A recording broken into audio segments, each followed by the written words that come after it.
everyone. We're just waiting to get started being recorded, and here we are. So it's 2 o'clock and we're going to get started. I'd like to welcome everyone to our webinar today. My name is Lainey Castle, and I serve as a project director with the ALA Public Programs Office.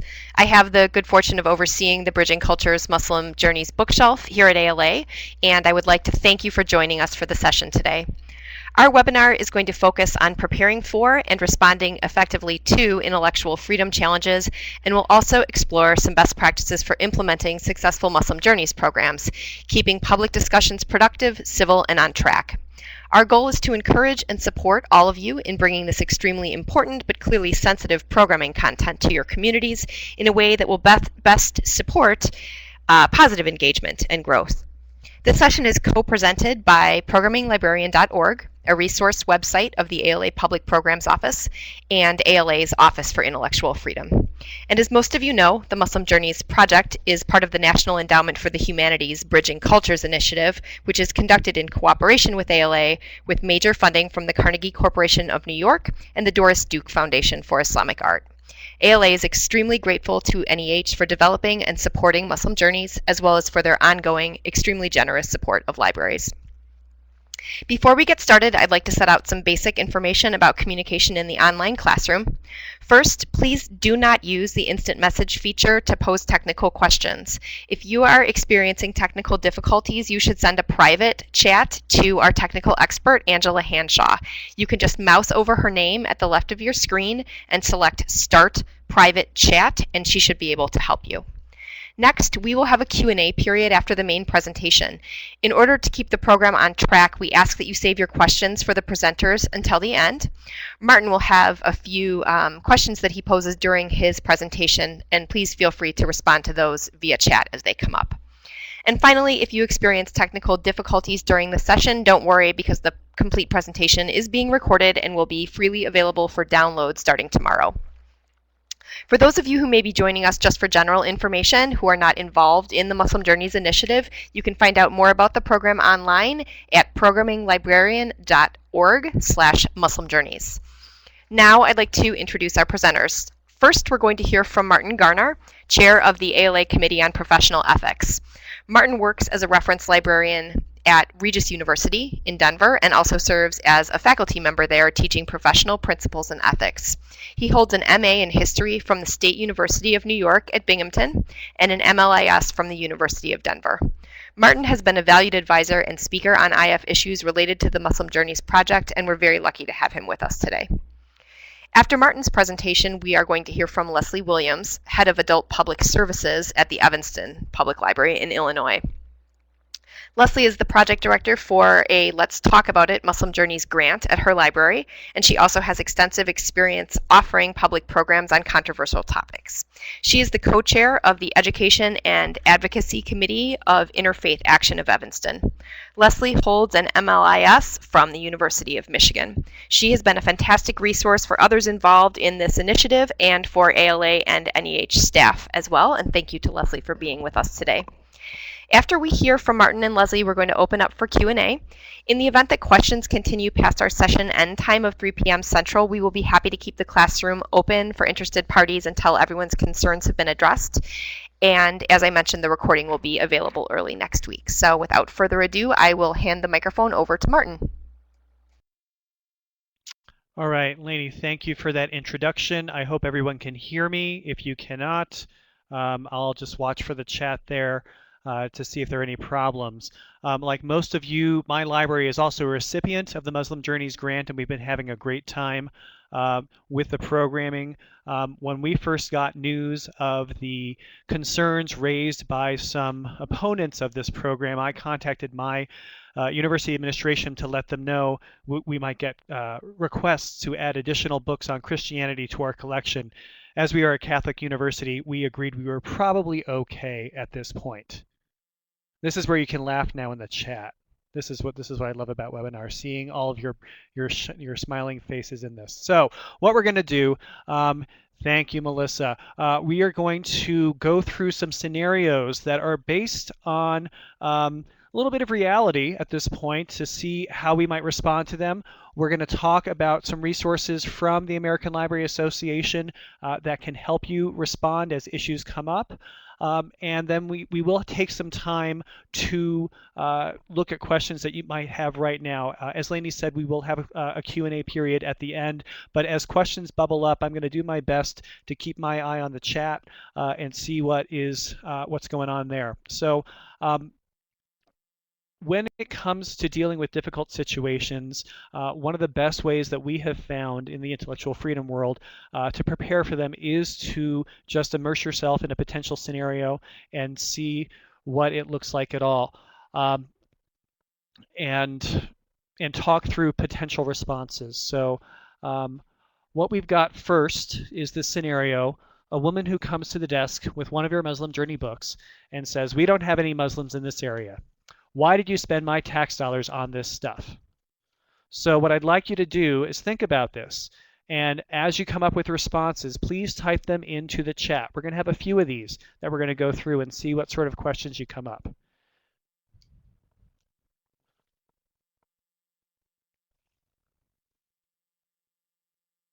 We've got a bunch of folks typing.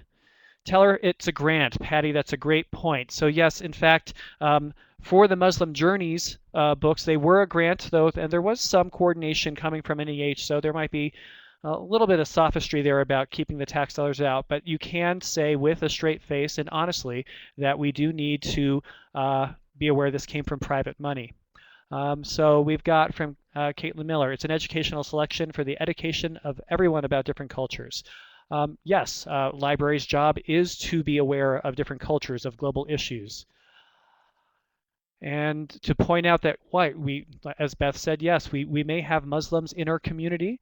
You just may not be aware of it. And like many groups that might be in the minority in one place, they may not be visible minorities. Good points here.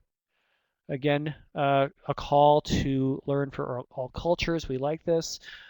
Yes, Peggy says we try to have materials on different viewpoints in the collection. This is a great point in time to look at your collection development policies and see if you have statements in there on diversity of materials to show that. Okay, so let's see.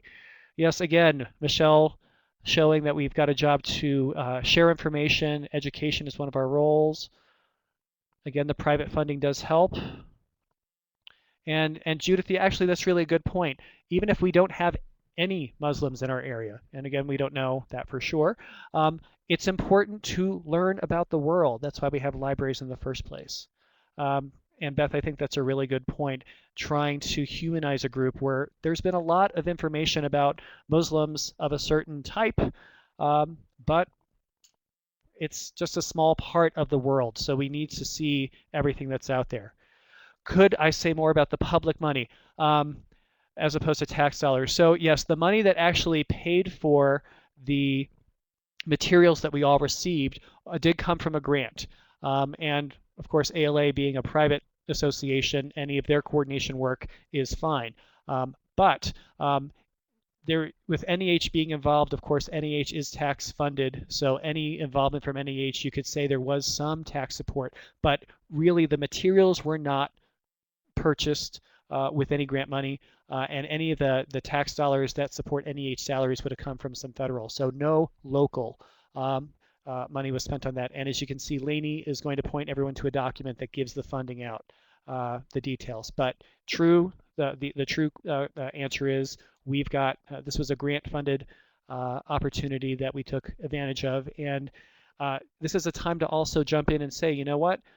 We need to have all sources of possible donations for our collections in these tough times. So taking advantage of grants is one way that we are taking better care of your tax money.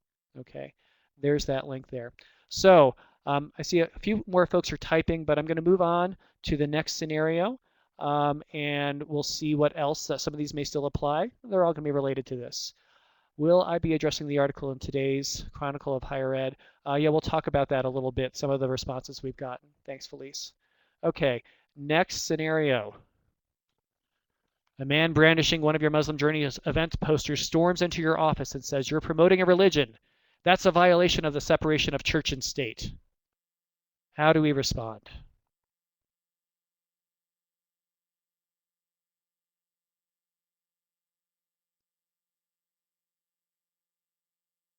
Who's going to get the first comment in? Melissa wins. Educating and promoting are two different things. We're not asking people to join up.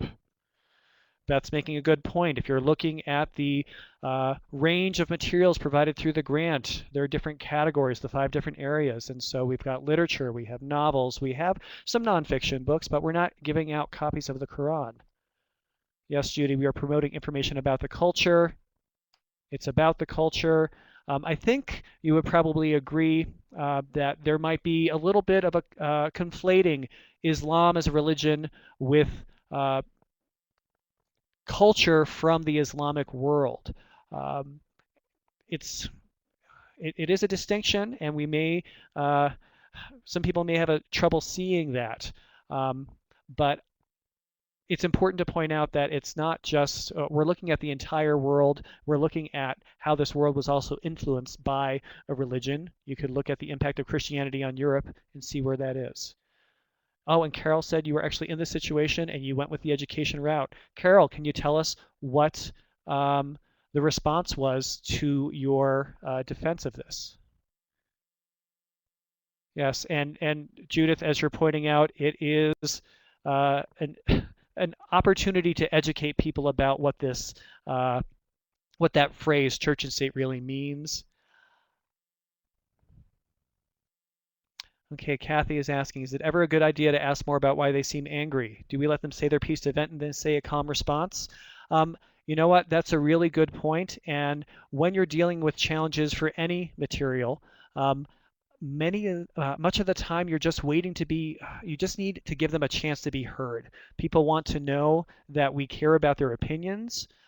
People want to know that they have a right to express their opinions. After all, we're defending things because we believe in the First Amendment. We also defend their First Amendment right to bring up their concerns and complaints. So in the same way that you would treat any other challenge to material with respect and take the time to listen, if you do the same thing in this situation, it can only improve the situation. Looking at some of the other comments here.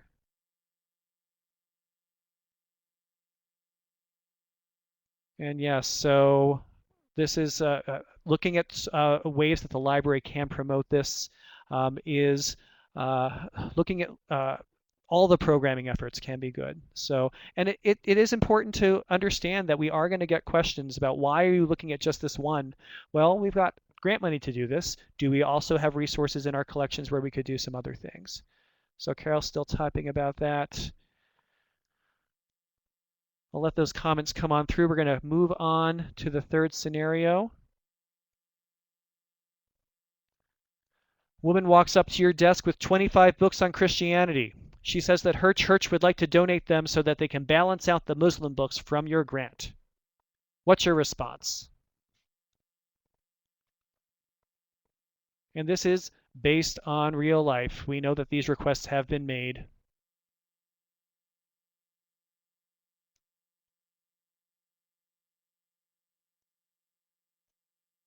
We follow library policy about donated books. Absolutely right, Judith. Lisa, yes, we take these donations and we treat them as we treat any other gifts. Probably a good idea to make sure that they understand that what we do with gifts may vary depending on whether we need them or not.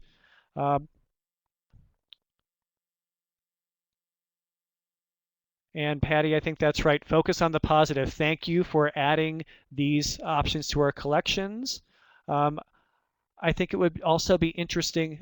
Okay, I see Leslie's point here that these bookshelves were selected by a team of experts for balance.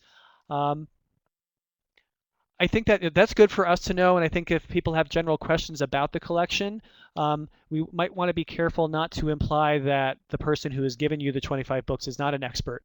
That could stir the pot a little bit more, but to say thank you for your interest, and we certainly appreciate this. It might not also be a bad idea to also come up with some lists of materials in your collection on other religions that you already own, so that if people ask what else is available, you can already show what you already have. I'm looking at Kimberly's comment here. Having a comparative religion forum is a great idea, November 7th coming up. and that way to show the variety of perspectives that are out there. And again, that's our purpose as libraries, is to educate them about our world. I've got Kathy typing in a comment still. Yeah, this one is pretty simple. Making sure that you actually have a gift policy in place is a good thing. All right, so let's go on to our next scenario. See what else we have here. After your screening of one of the Muslim Journey films, an audience member requests that the library put on a similar program for the Passion of the Christ. What are the issues to consider when you respond?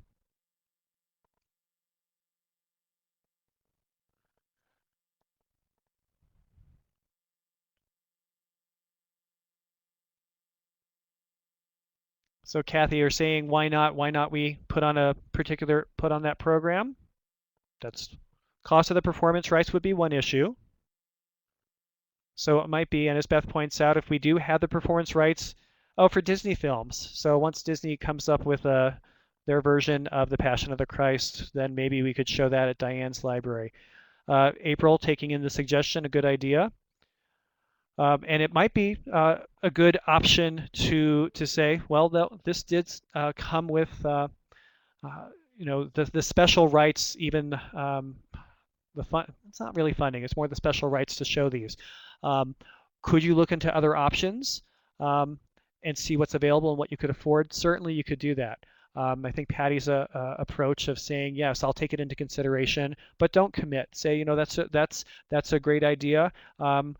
Let's look to see what other films we could be showing, and then even invite them to understand, give us some other suggestions, understand that we would have to get performance rights and we would need to secure funding for that.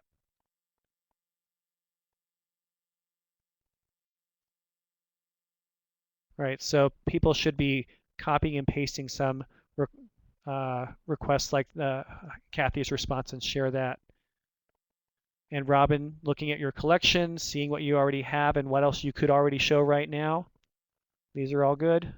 Okay, so again, pointing out some of the things that people may not be thinking about. And yes, Diane, I do want to highlight that comment you've made that was made before about the difference about tracks, religion tracks, and the experience of a group. In the same way, if you look at our collections for any other religion, most likely we have the experiential books, but we do not have the proselytizing books. All right, let's go to our final scenario. A man comes to your library with a list of books that are critical of Islam and asks them to be added to your collection so that the other side of the story is being told. What issues do we consider when you respond? This is based on a series of articles that actually came out in May from Conservative Magazine, where they came out with a list of books that they suggest libraries add instead of the Muslim Journey books. So this one is based in fact. Beth, yes, you would want to review the books the same way that we review any other books that we take. And again, Lisa pointing him back to policy, very good point.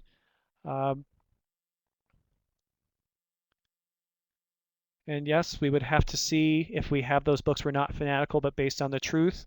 And Patty, we'd probably have to do that through review policies the way we would. Judith, it's funny that you say that about having the books on our shelf already. This did happen to a library here in my home state of Colorado, up north at High Plains Library District, and they actually had all of the books on their shelf already. And so it was a great opportunity to show off the diversity of the collections. Melissa, again, your point, the books being selected by scholars is a good one. There were the books that were suggested by this article were of reasonable quality, and Lainey is pointing them to that article right there. So again, I might not. I wouldn't necessarily jump to the defense of the books right away with the expert scholar part, because again, that sets up that more of a confrontational aspect. But the suggestions of saying, yes, thank you, we'll consider these, and if they meet the criteria for selection in the way that the other books did, because all of the Muslim Journey books would meet our criteria, then we will certainly consider adding them to the collection. So Okay, we got a couple more comments coming through. We'll just see what they have as they pop up, but we're about to move on to some of the resources that we have. Okay, yeah, and Beth, it is a good point to have some of these around because it just uh, it broadens the conversation, and they may contradict some of the books from the Muslim Journeys grant, and that's okay. We never guarantee the accuracy of our books. We want to guarantee access. That's the big challenge. All right, I'm going to move on to some of the resources that are available here. So in general, I presume that you are familiar with the Intellectual Freedom Manual. Angela is going to be popping up the links to the resources as we go through them. If you were not aware, the current edition, the 8th edition, does have a companion website where all of the policies are available, and you can look at some of the guidance that's on here. We'll be going into a few of the specific resources, but I just want to make sure you know about the IF manual online. One of the newer resources that you may not be aware of is this Religion in American Libraries Question and Answers. It was developed by the Intellectual Freedom Committee a couple of years ago, and it talks about how to respond to some of the same questions that we have been seeing libraries getting related to Muslim journeys and getting pushback for having religious content that might be perceived to be from a minority in their group. And so taking a look at this Q&A and seeing what options are there could be really useful. It talks about how to handle conflicts between how to shelve religious books and why you might have books from one group and not another. So all some very thoughtful replies here that are worth taking a look at.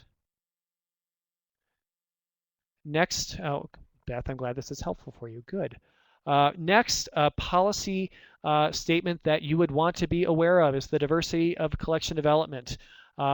If this is something that's not already referenced in your policy statement, it might be a good thing to take a look at. It's also really great just for some standard language that you can review so that when you do get those questions and you have someone come up and say, why do you have this stuff in our collection? It's not representative of our community. You can look at some language that's been thought about very carefully and say, this is why we have these materials. As it says there in the second paragraph, you can already see librarians have a professional responsibility to be inclusive, not exclusive, in collection development. And so making sure that you've got this as a resource more for the verbiage can really help. Okay.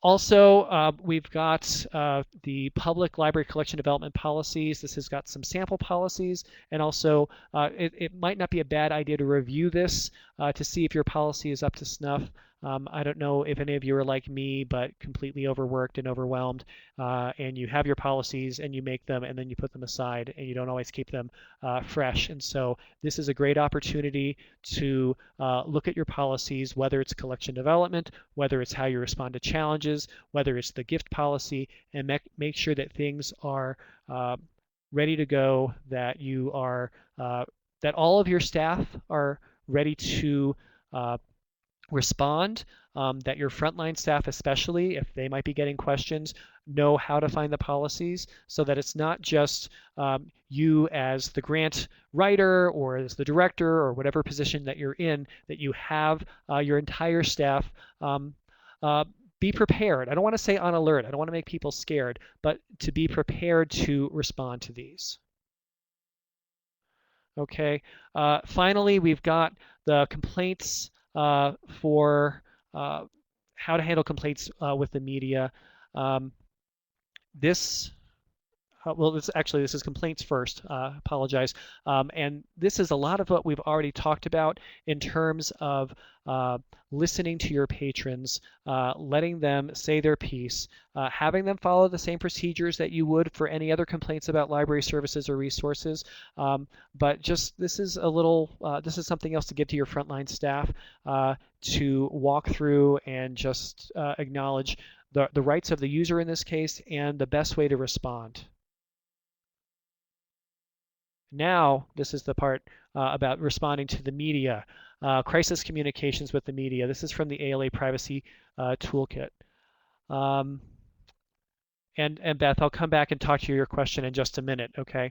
Um, this is something you may not be aware of, and it's in the privacy toolkit, but it does apply to this situation. And what this toolkit gives you is uh, an approach to handle questions from the media so that when we do have something like in the Chronicle of Higher Education, where we find out that a senator is expressing his concerns about this program, and then that leads to getting uh, calls from the media. If they find out that your library has this, how do you respond? Reviewing this section of the privacy toolkit could be very helpful to make sure that you've got the message that you want out there, that you can frame the issue about education, not about proselytizing, to remind people what the mission of the library is. So this can be a real useful tool. So I think at this point, yeah, I've got the question slide. I'm just going to keep this up for a minute before I hand this over to Leslie. Um, so, so Beth, I want to address this concern. It looks like you've got some folks getting feedback um, about not informing the staff. So, not to make a deal, not a big event about this. My it's my suggestion for this is so that you want your staff to be aware of just how to deal with any challenge that would come at the desk. So it may not be, if you are concerned that drawing attention to the grant materials could cause some problems internally, then it just might be a good time to do a general refresher on how to respond to challenges that come into the library without focusing specifically on the grant. However, since we are aware that it's a target, um, then we may, uh, yeah, it's good to have the staff on board. So Carol, it sounds like your point is that you needed to back off on advertising it. Um, and that's unfortunate. That puts you in a tough position because we want to share these materials here. Um, and the library should be a safe place for controversial materials. And I can understand why sometimes our higher ups would prefer that we don't become a lightning rod. But as Carol pointed out, most of our community loved it. Martha, a question for you, if you can respond. Did you give an option to the Muslims in your community to suggest other books to say that we could expand the viewpoints? Because that would have been that could have been an opportunity to engage and say um, let's move forward. Okay, Beth. So I can see again the response you're getting is probably from that uh, legal viewpoint of let's not have a paper trail. So that could be certainly a challenge, and it does put us in a tough spot. I can certainly see that. Working out with local groups is a great idea. So Martha, perfect. Getting the same group to get involved, invite them to the table. Um, and yes, I see that we're sharing some ideas here where we've got ways to expand the conversation. So it's really about reframing this. So it's not just about the person's concerns, but say, why are we talking about this in the first place? We're trying to improve understanding. We're trying to educate people about our global culture. Um, we are trying to make sure that everyone knows about the world in which we live. So we've got some side comments going on, but I know that it's time for me to hand the mic over to my colleague Leslie. So I will stay on after Leslie's part. So if there are additional questions that come up, we can certainly consider them. You can also send me some private messages on the way if you want to do that. But at this point, I'm going to turn it over to Leslie. I want to thank you for your participation thus far and for jumping in with your responses.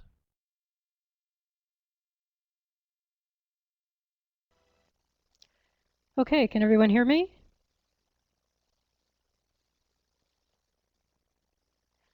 Okay, great. Thanks so much, Martin.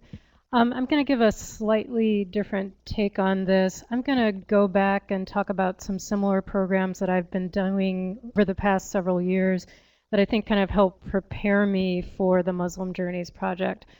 Just a little bit about me. I've been the head of public services at the Evanston Library for the past 17 years.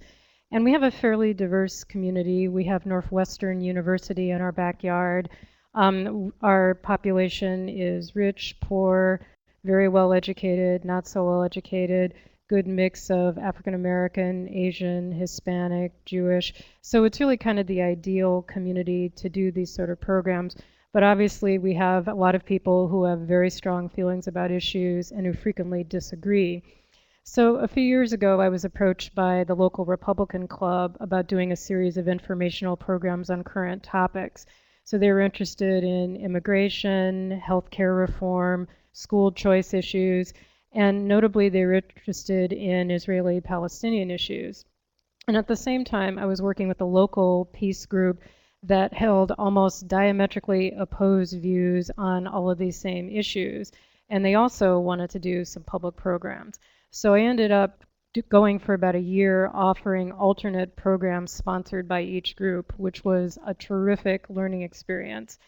I would have to say that although the library programs were wonderful and generally a very good experience, I did have to deal with some not particularly constructive behavior from some individuals on both sides and in both groups. At one point, the poster that the Republican Club had put up was stolen by somebody from the peace group.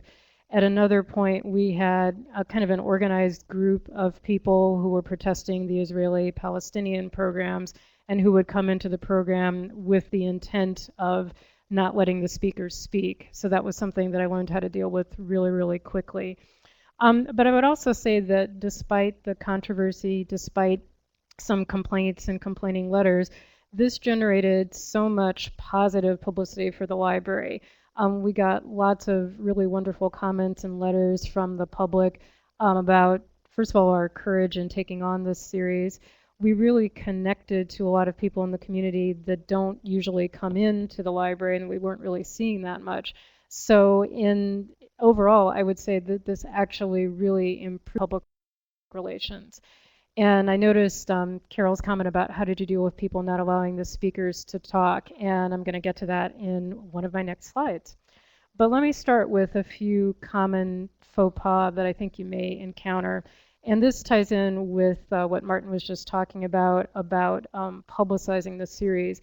I know a couple people said that their libraries had discouraged them from publicizing the Muslim Journey series. And the thing is, if you don't publicize it that well, or if you just publicize it to friends as opposed to people who might oppose it, they're probably going to find out anyway. And they're probably going to be really mad if they feel that you were trying to sneak something in or put something in without letting them know about it. On the other hand, if you actually invite them to participate, then they're going to feel that they're heard, they're going to feel that they're validated. So for example, we did a panel and screening on the movie Waiting for Superman, which of course is extremely critical of teachers' unions and teachers. And we invited the teachers' union to participate in the discussion. And we had this absolutely wonderful event where the people who were very opposed to the teachers' unions, very much in favor of school choice, ended up having a very thoughtful and open discussion with members of the teachers union. And I think they really heard each other more than often happens. One point about balance, there are a lot of different ways to balance a presentation. And I think it's a mistake to think that it's either pro-Muslim or anti-Muslim, that there's only one point of view. Someone had commented earlier that there were Muslims in her community who actually disagreed with some of the books on the series. Because, of course, Muslim is not a homogenous category. There are Sunni Muslims and Shia Muslims. There are different views on Muslim women and how women deal with, say, the hijab. There are a lot of different attitudes and different cultures within Islam. So if you're talking about Muslims from Turkey versus Muslim from Egypt, they're all going to have very different ideas and very views. So you can bring in a panel of speakers that reflects this diversity within the Muslim community. Now, by balance, that doesn't mean that you're going to bring in someone who's actually hostile to Islam. But yes, you could conceivably bring in a Christian or a Jewish speaker who has some expertise and familiarity with Islam or Islamic culture to give a slightly different viewpoint on the topic. I think another clear thing is to make sure that you know what your vision for the particular program is. Is this particular program supposed to be primarily a lecture, or is it a more engaged community discussion type program? And if it's a lecture, you're going to have very different ground rules than if it's supposed to be a community discussion. Finally, you have to be very careful in choosing your speaker. Someone who can have wonderful academic credentials may not actually be a very strong speaker. They may not be that good at dealing with a difficult crowd. And so you're going to need to talk to your speaker and make sure that they're prepared to deal with some really tough questions. On the other hand, you don't want a speaker who's actually going to offend the audience. So you need to have a good conversation with your speaker about how to respond to these difficult questions. And I see the question from Carver Library about the balance that they tried to provide that was not acceptable to those who were opposed to the content. And there may be people that are still not happy with the choices you make. And I'll get to that a little bit later about some possibilities for dealing with that. Then finally, ignorance of the topic or the speaker. You should be reasonably prepared yourself to know something about the topic that's being discussed, and you should also know the background of the speaker. So my next point is avoiding surprises. As I said, be prepared, know your speakers and your topic. Also, make sure you know your institutional policies. So in Evanston, for the library and the other public buildings, we do have guidelines about public forums and being required to allow access to public forums from all different points of view. So if someone says that, well, Muslim journeys, that doesn't fit the profile of our community, because the library is a public forum, people of all backgrounds and with different opinions do have the right to present in a public forum. Knowing your community and knowing the law. Martin posted that great scenario about someone claiming that the Muslim Journeys program was opposed to the idea of free speech. Well, you need to be able to demonstrate why that is not. And you need to be able to talk about how religion has worked with your community in the past. So when people raise that very same issue here in Evanston, I pointed out that religious organizations do use public facilities in Evanston. One of our park districts actually has a church that conducts worship services in the park district building. So we do not have a general rule that religious topics or religious organizations are not allowed to use our public spaces. So that's something that you need to be clear on. But just in terms of knowing your community and knowing your institutional policies, have an idea of what to expect and have an idea of who is likely to be upset about these programs, and can you contact them perhaps in advance, invite them to the programs, and assure them that you're going to address their concerns. There was some concern about administration and other staff that are not supportive of the program, that are perhaps actually resentful of the program, and a couple of strategies for that. For the administration, I think the key is simply to show how a program like this connects to your mission. And for all libraries, the mission is, as many people pointed out, to educate about the world, to educate about current events. Even if there are no Muslims in your community, it is impossible to pick up a newspaper or a magazine without encountering some current event, foreign affairs story that somehow relates to Islam and somehow relates to the culture of Islam. So our responsibility is to provide opportunities for the community to be informed about such important issues that are so relevant to what's going on. The notion of publicity and wanting to avoid publicity and wanting to avoid controversy, I always remind people that there is no controversy-free scenario or position. If you try to ignore difficult or controversial topics, you're going to get complaints about that.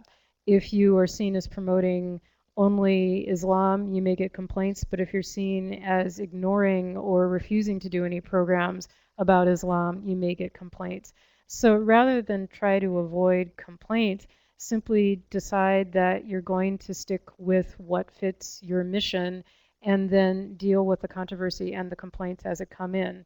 And use this as an opportunity to educate your community, make them aware of what the library mission is, and show them how this is actually helping to strengthen your community. The great thing about the series that I did with the Republican Club and with our peace organization is that I made a lot of really valuable connections with many, many individuals in the community that were not really very involved with the library before. And some of these people have gone on to be donors and fundraisers for the library. So the fact that you're having a controversial program or that you're getting a lot of publicity is not necessarily a bad thing. So I'm going to go on and talk a little bit about the media, and Martin gave us some excellent resources for dealing with the media, but a couple of quick points to keep in mind. One is the good old elevator speech. So if you get a call from your local press and somebody wants to know in 30 seconds why you're doing the Muslim Journeys program, you need to have that quick response practically memorized. And it can be as simple as the XY Public Library is one of only 125 libraries in the country that was awarded the Muslim Journeys Let's Talk About It grant. We feel this is an excellent opportunity to provide our community with accurate information about Islam and a forum to discuss relevant issues with informed experts in a respectful way. Boom. Keep this around, keep it on a 3x5 card, have it someplace where you can access it quickly because you're going to need that elevator speech frequently. Anticipate the quote unquote gotcha questions. So if you know what the difficult questions are, I think Martin already gave us several examples of the gotcha questions, you're going to have a better response. So why are you promoting the Muslim agenda? You're not promoting an agenda. This isn't a topic that's in the news. This is a topic people have questions about. It's very relevant to people to know what's going on and to have a better understanding of Islam, but you're not promoting Islam as a religion. One question that I often get is, you say you would host any speakers. Would you host speakers from the Ku Klux Klan? Well, one really great answer to that question is we have in our meeting room policy that if there is an organization that is listed as being on the Southern Poverty Law Center's list of hate groups or the Anti-Defamation League's list of hate groups, we will not host them or provide them a platform in the library.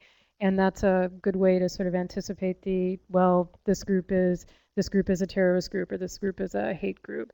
Unless they are listed as a hate group by one of those two organizations, we will not refuse to host them here in the library. So that's another good answer to a gotcha question. And yes, I will be happy to post my elevator speech.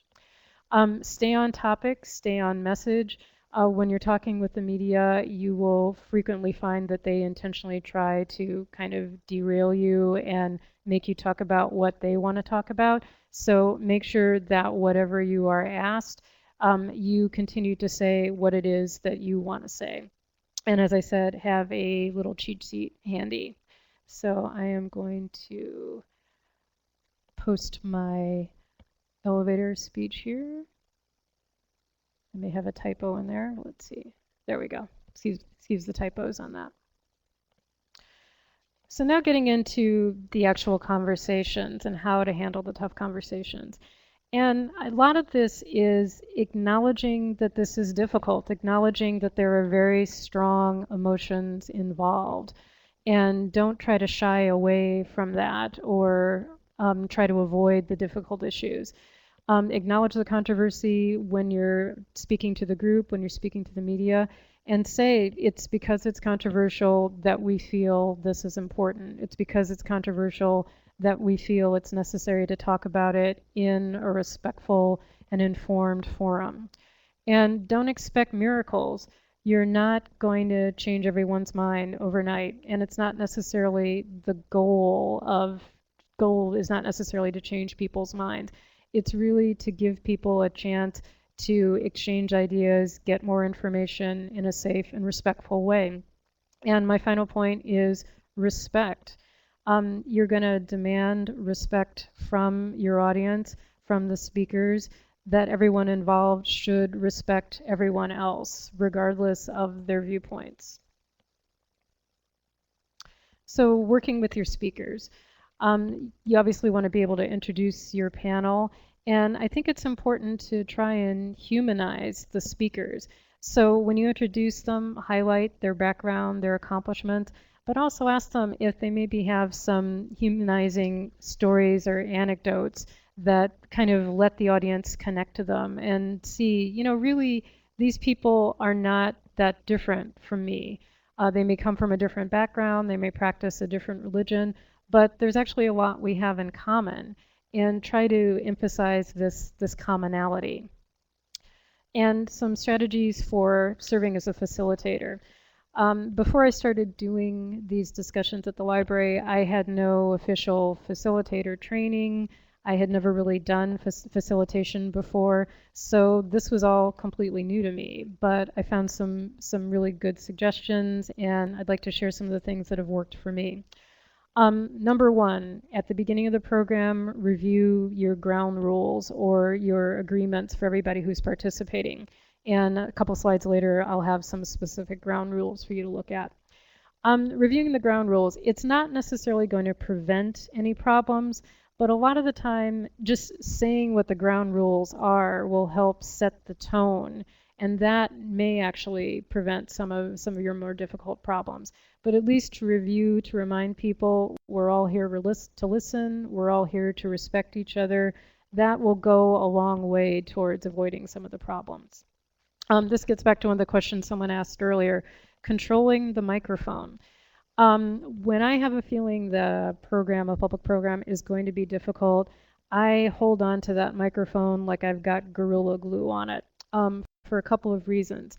You can walk around the room, hold the microphone, let people talk into the microphone, but as long as you physically control it, if you have somebody who begins to rant, if you have somebody who begins to get hostile, you can either take away the microphone from them, or you can simply mute the volume on it. And occasionally I have had to do that. Make sure that when you are talking to your audience that you do keep control of the microphone yourself. Another thing that I do, instead of always letting people simply stand up and ask their questions, at the beginning of the program, I pass out about 3 or 4 index cards to each person in the audience, and tell them that they can, throughout the program, write down up to 3 questions that they would like to ask one of the speakers. And then throughout the program, staff collect the questions. We go over to the side, we go through the questions, and we read the questions to the speakers, as opposed to letting the audience actually ask the questions. A couple reasons for doing that. Sometimes you'll find that there are a lot of people that have the same question, so you can make sure that the questions that are on the minds of the largest number of people get answered. Obviously, you're going to be able to avoid outright hostile questions, outright attacking questions.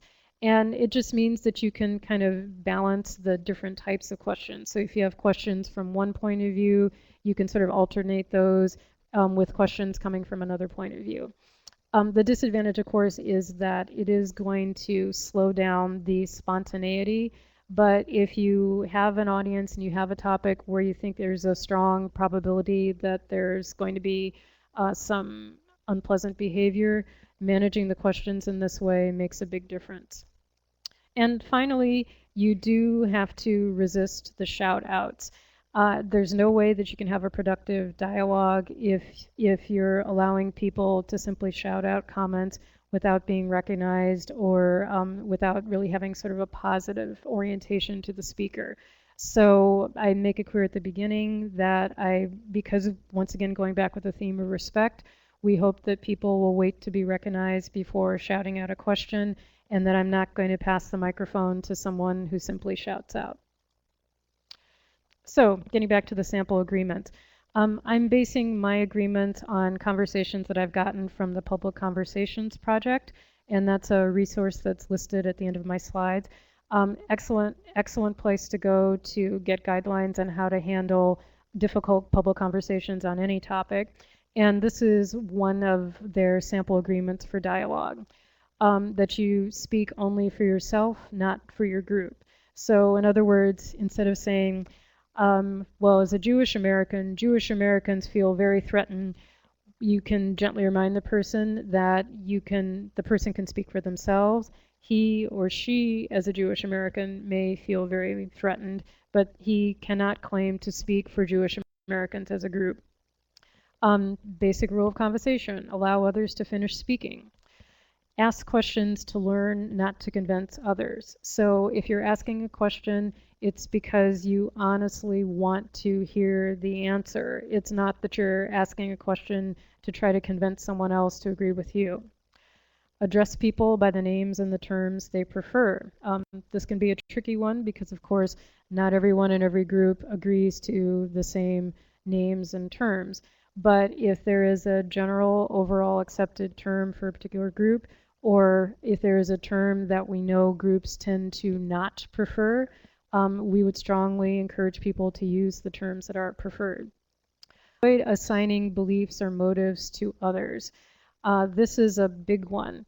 You can't know what is in somebody's heart or in somebody's mind. You know what they say, you know what they do. So to have a productive conversation, you cannot start out by assuming that you know what someone's beliefs or motives are.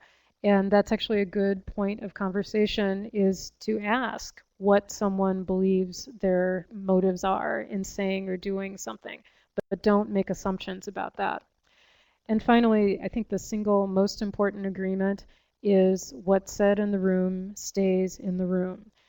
As I said, these conversations are very difficult, very emotionally difficult for people to engage in. And it's impossible to feel that you can honestly express your opinion about controversial topics if you think that someone is going to spread that around, what you're saying. So it's absolutely crucial that everybody feels a sense of confidentiality, that what they can say, they can speak honestly, because it's not going to be reported back to anyone else. So icebreaker questions, ways for kind of getting the discussion started. Simple one: what brings you here today? What made you interested in the topic? What made you want to discuss this? What do you hope to get out of the conversation? And here's one that I really love, especially for topics like this around race and identity. Can you talk about a time when you felt you were the only one, when you were the only person of your gender, your sexual orientation, your race, your religion, at work, in the office, in the dorm, etc.? It's a good way to get people to kind of share, once again, the commonality of feeling that they're a minority, feeling that they're somewhat isolated.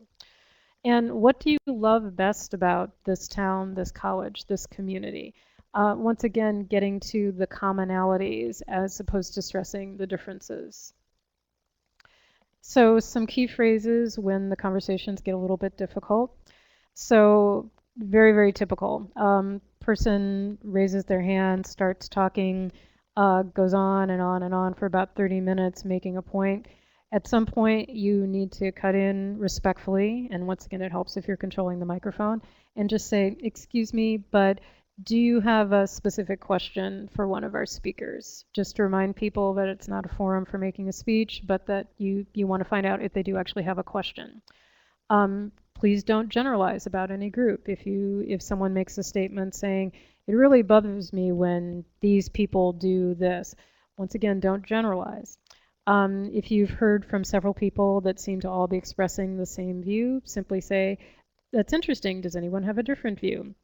And finally, if someone is getting very upset, going on at length, getting possibly hostile, once again, acknowledge their feelings, say, I appreciate your passion, but let's give someone else the floor, and maybe suggest that you might be able to get back to that person later.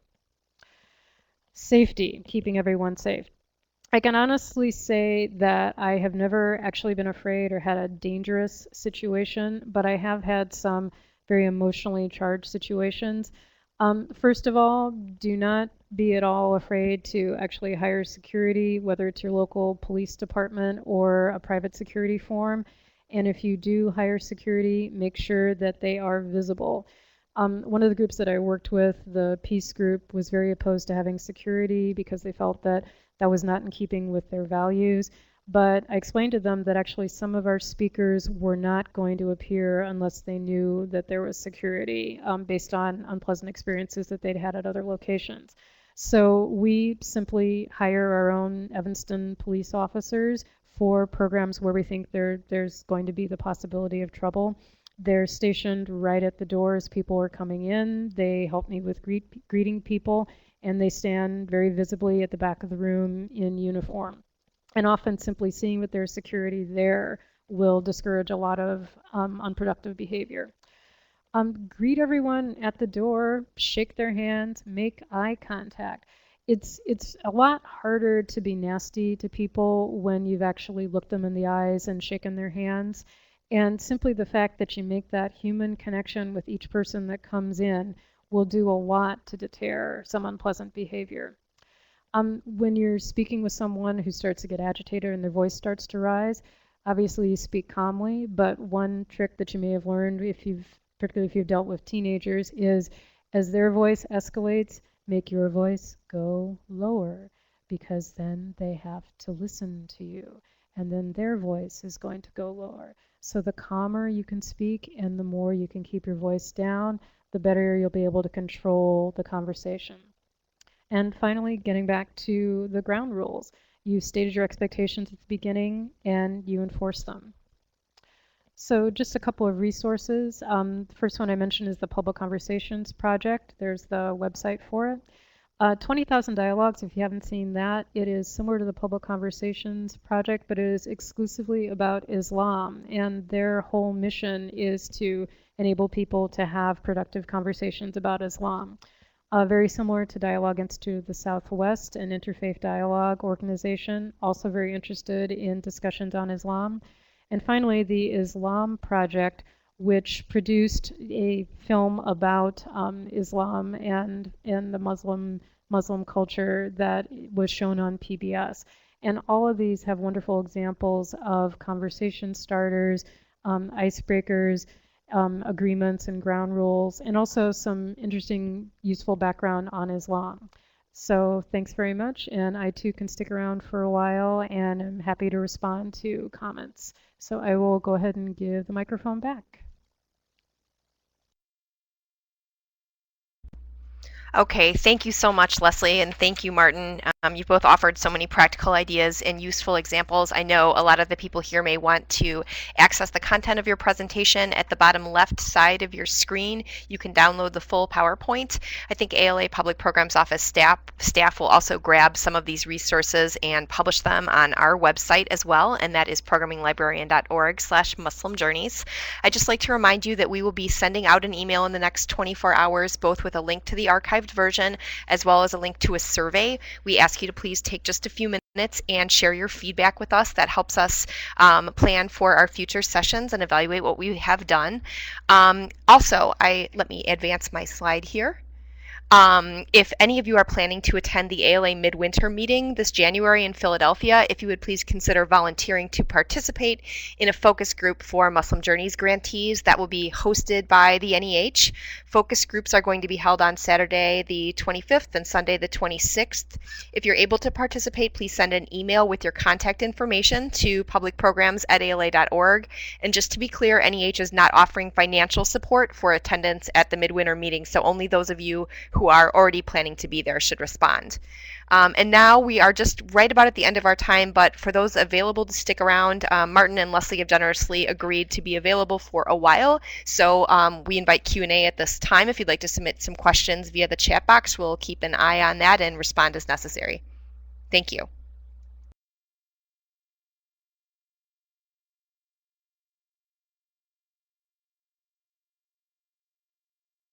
While questions are coming in, I'm just going to provide a final thanks to Martin and Leslie.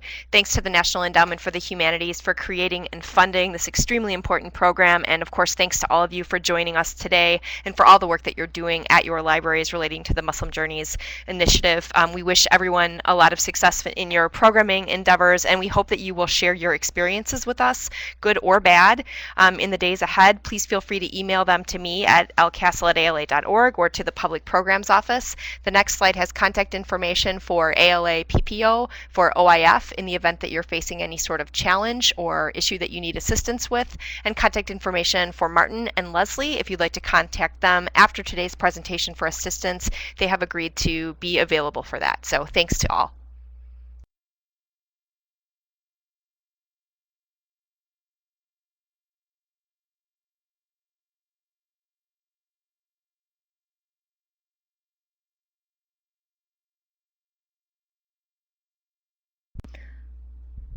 I'm going to just jump in and respond to Felice about the question regarding the Chronicle of Higher Ed article.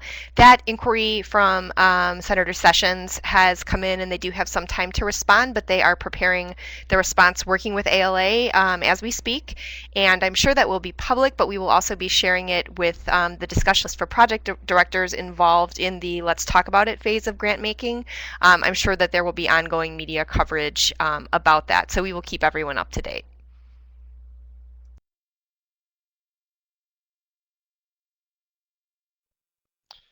This is Martin. I just want to point out that Sessions is not the first person from Congress to raise concerns about this, though he is directing a lot more. Instead of just making statements, he is asking for more information. And I think, as the article says, that the NIH, their selection process will stand up under scrutiny.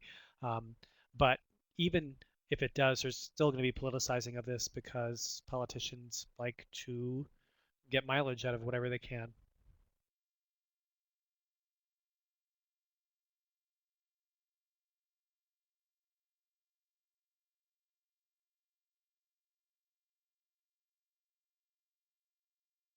I'm going to respond to Margaret. I will look up and post to the chat box in just a moment an email address to reach out to the Unity Productions Foundation. They have done a lot of work with libraries and other cultural organizations across the country running screenings of their films, and they may be able to recommend a speaker for you. You can also certainly contact your state humanities council. They may be able to also match you up with someone and have them help you. I don't know what area of the country you're in, but your state council would be a good choice, and I will pull that email for you.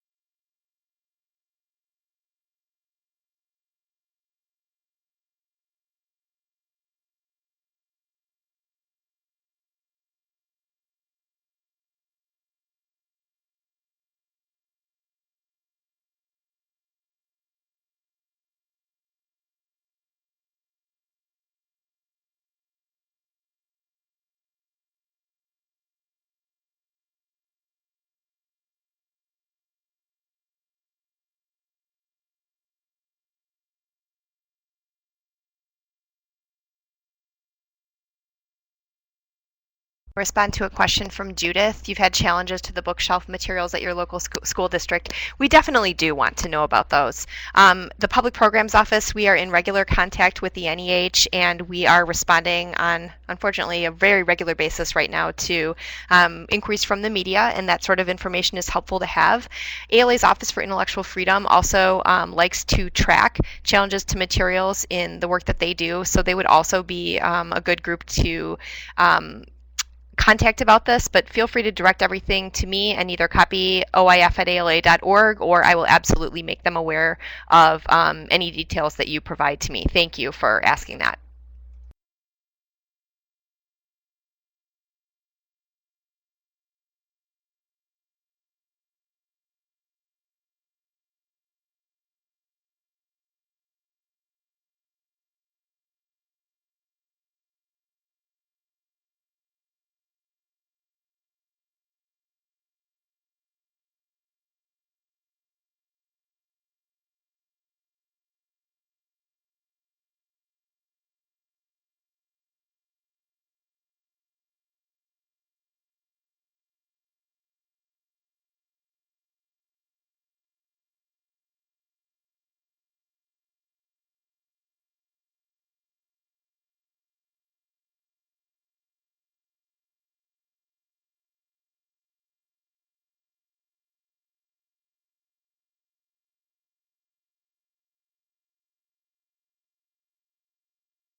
It looks like questions are sort of tapering off. We'll give it just another minute for inquiries to come in. And of course, Martin and Leslie, feel free to grab the microphone at any point to respond.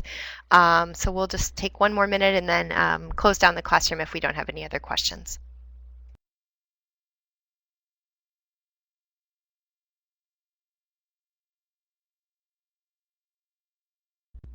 I see a question from Denise. Of course, the future of the Bridging Cultures program and any other bookshelf initiatives is all subject to the funding that's available for the NEH, although as Martin mentioned, a significant amount of funding, including everything that supported purchase of the physical collections, was actually provided by a grant from the Carnegie Corporation of New York, which was made to the National Endowment for the Humanities.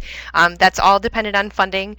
We know that there is a request in the NEH's, I think it's the 2015 budget, for another bookshelf, but we're not able to say much about the subject matter. And of course, all of that is subject to approval and hasn't been finalized. So unfortunately, I don't have a concrete answer to your question, but we're hopeful. And any feedback that you can share with us at any time about the impact that this sort of program makes in your communities, the value of it to you, that all helps us make our case for additional funding.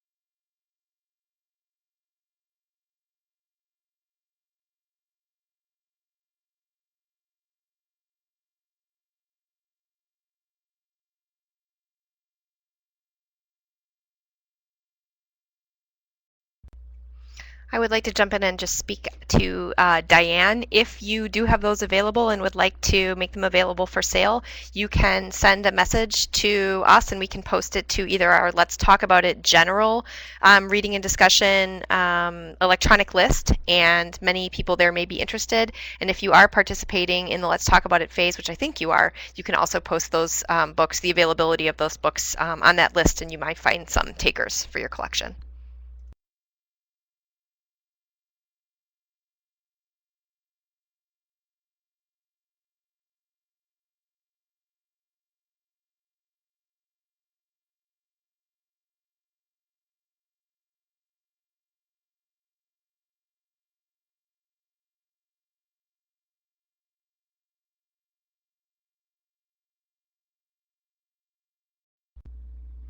Okay, well, I'm going to officially release Leslie and Martin. If you'd like to get back to your other many duties in your libraries, please feel free to. I think we're almost ready to shut down here. Just want to say thanks so much to everyone. I've really enjoyed presenting with all of you. And please, if anyone has any questions, feel free to contact me individually.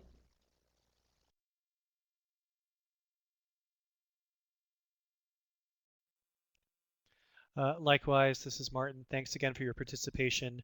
Alas, the reference desk is calling me, so I have to go out back to my regular job. But my email's there. Please contact me if you have any questions. And Veronica, just a quick remark.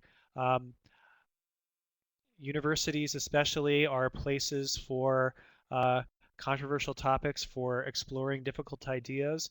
And you've been brave enough to have big name speakers in the past. I would just stick with it and point out that academic freedom is important for a democratic society, and the ability to have people be able to listen to ideas in a neutral, safe setting is a really important point.